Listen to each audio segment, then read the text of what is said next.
So applying with the Alliance for the credentialing is the very basic step you want to get started when you are planning to become a physiotherapist in Canada.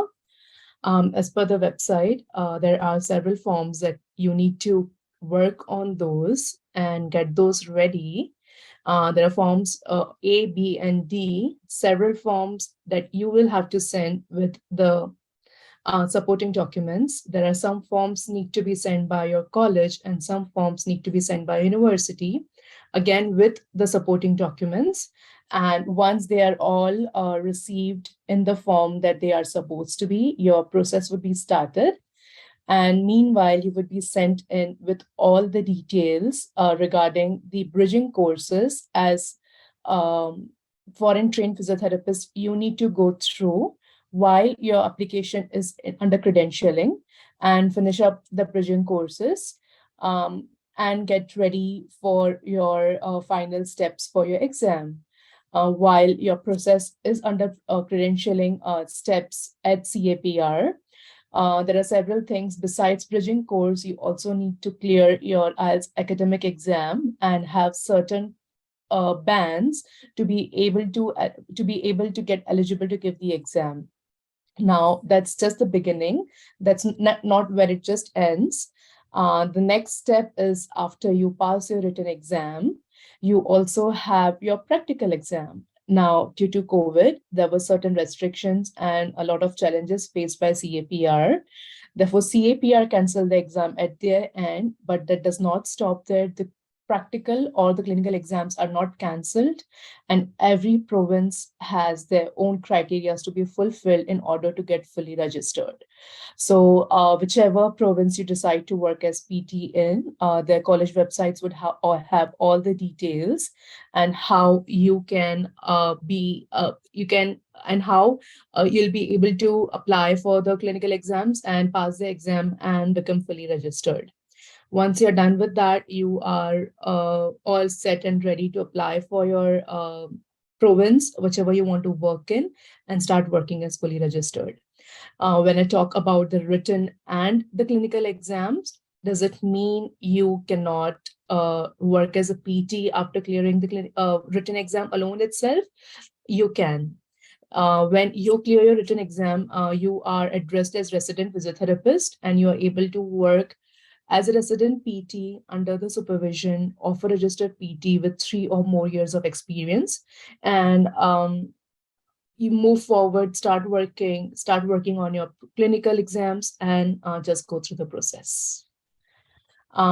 These are really the basic steps that we are talking about when it comes to credentialing. Does anybody have any questions regarding this? So there's this question, if we fail the clinical exam, do we need to pass the written exam again? No, that's incorrect. If you fail the clinical exam, you have tentatively 2 weeks to hand over all the patients, and you cannot work as a resident physiotherapist until you pass your clinical exam. You do not need to give the written exam again, but you need to pass your clinical exam in order to start working again. How much IELTS bands are required? There's a overall of 7 bands and not individual in the academic IELTS that's required.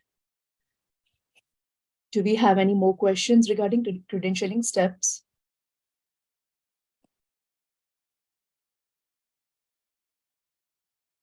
All right. So there is no Form C. Yes, that's correct. You heard me talk about Form A, B, and D. There were certain details that were required in Form C that were moved over to Form A, and now Form C is not required anymore. Initially, CAPR needed your photograph details, which it doesn't need anymore, and that's the reason why Form C was eliminated. Not each module, it's 7 bands overall.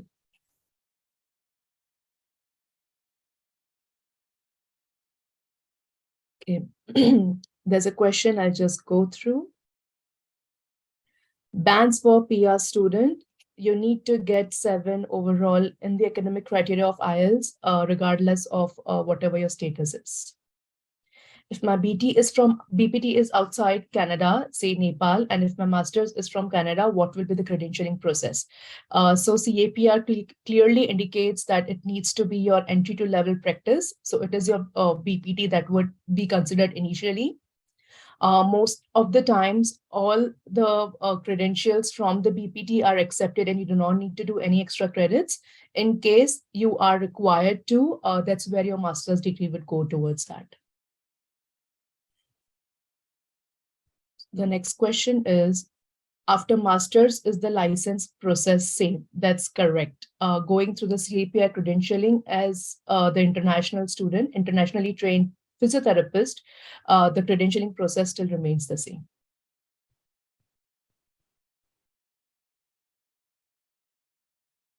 Okay, I am going through some questions. I'm sorry if you have this awkward silence. I'll just go through this question. Do we need any clinical work experience in Canada after passing the written before we appear to be clinical exam? You do not, but it totally depends on you how you would like to go ahead. As you're given the permission to work as a resident physiotherapist, it is usually advised by the experts to go ahead and get started working as resident PT. Will VES work? VES is really different from what CAPR needs. As far as my knowledge goes, CAPR would be a complete different evaluation. So is the license exam same for BPT and MPT? Yes, that's correct. Because CAPR is asking for entry to level questions, entry to level criteria. That's where it goes. I am extremely sorry if I missed out anyone's question. I'm just trying to go through the chat and see if I can address more questions. Steps after completing credentials for CAPR. Get registered once you're done with your CAPR credentialing, and if you're eligible to give the exam, you would be receiving an email from CAPR regarding the details of how you can schedule the exam and appear for it. The email would have all the details for you need to appear register for the exam, and you can just follow the steps. Okay, I would think I have addressed all the questions. Please correct me if I have missed any, and I would be really happy to address the questions. The last one is, if applied CAPR from India and apply for PCE written from Canada, do we have to send a change of address form along with exam form? If there is any change in address, it's a good idea to send a change in address form whenever possible. It doesn't necessarily needs to be with the exam form. Ma'am, is electronic signature accepted for exam application, or can I send it via email? So for exam application, the application needs to be sent via mail. That's a courier service.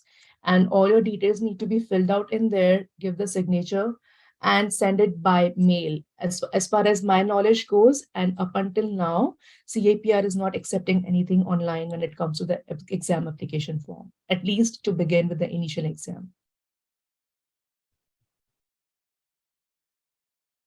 Which is required for PCE, TOEFL, or IELTS. TOEFL and IELTS, they both are accepted. The only difference is home-based IELTS is not accepted.